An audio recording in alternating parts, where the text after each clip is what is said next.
I want to go to a Fox News alert. There are reports tonight that ESPN has pulled a football announcer from an upcoming game because of his name, which is Robert Lee. The twist? Lee is an Asian man, not exactly your vision of an unreconstructed Confederate. Clay Travis is a journalist for Fox Sports, and he joins us tonight. Clay, thanks a lot for coming on tonight. So we saw this floating around the internet right before airtime, and my instinct was this has got to be a hoax because it's too crazy. So we wanted to speak to you directly. What do you know about this? It's 100% true. And in fact, Tucker, ESPN has just issued a statement to me. If you want me to read it for you, I can do that. And the statement says as follows, and you may have it there to put on the screen as well. We collectively made the decision with Robert to switch games as the tragic events in Charlottesville were unfolding simply because of the coincidence of his name. In that moment, it felt right to all parties. It's a shame that this is even a topic of conversation. We regret that who calls play-by-play for a football game has become an issue. Is there any indication of how it became an issue? That suggests that some group had complained about having an Asian man named Robert Lee call a game. Do they it was say a discussion mutual within the company? I think they sat down with him and contemplated whether it was going to be awkward for somebody to be named Robert Lee to appear on the show calling the game. I think it's a sign of how ridiculous and absurd society has become that they made the decision that it was the right move to do this, as opposed to just allowing people out there to think, you know what, this guy's probably not a Robert E. Lee ancestor, given the fact that he's an Asian guy, and also that it's been, 150-some-odd years since Robert E. Lee died. I think it's probably time we could get over it for a football game. Yeah, there he is. There's a picture of him right there. That is not the man who commanded the armies of the Confederacy, just so you know.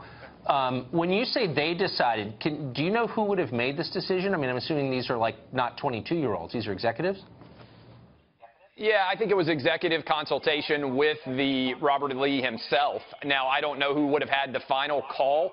I don't think it was necessarily a mandate. But I think this is kind of an indictment of ESPN in general, right? Because what you need in this situation is somebody to be a reasonable person and say, wait a minute, do we really think that the average viewer is going to make the connection between an Asian guy calling a game and the former leader of the Army of Northern Virginia in the Confederacy, in the Confederate Army? Do we really think this is a political statement that we're making? This makes it a bigger story than it ever would have been. For an hour, people maybe made jokes about how Robert E. Lee snuck back into Charlottesville despite the fact that he was controversial.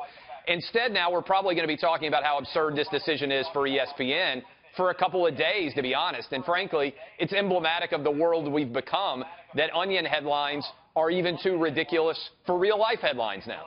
But it's also cruel, and there's a principle at stake. I mean, even if it was Robert E. Lee's great-grandson, he didn't do anything wrong, and you shouldn't punish people for something they didn't do. You shouldn't punish people because they look like someone else or sound like someone else. They're in a certain group. You should treat people as individuals. This is grotesque. Does this make you, I mean... Amen. Yeah, I mean, I'm sorry to lecture, but it does feel like one of those moments where, man, maybe things really are coming apart. Maybe the adults are crazy. Well, I think this is an important point to make about the sports media. I think there's a lot of discussion, Tucker, all the time about how liberal the political media is. Recent studies, you're going to be blown away by this. Do you know what percentage of people in the sports media voted for Donald Trump in this most recent election? 4%, Tucker. 96% of people voted against Donald Trump. This is how decisions like this get made. You have all these left-wing people sitting around saying, oh, my God, we're going to offend somebody. And you don't have a reasonable, rational, middle-of-the-road person saying, wait a minute, are we really making the right decision here, or are we making this situation worse and making the country worse because people are just going to look at this and say, what in the world has happened that a situation like this could occur? That's exactly right. Clay, I was telling my producers, we cannot air this because it can't be real, and I just am grateful to you for confirming it. I'm serious, conclusively. Thanks a lot for coming on. Appreciate it.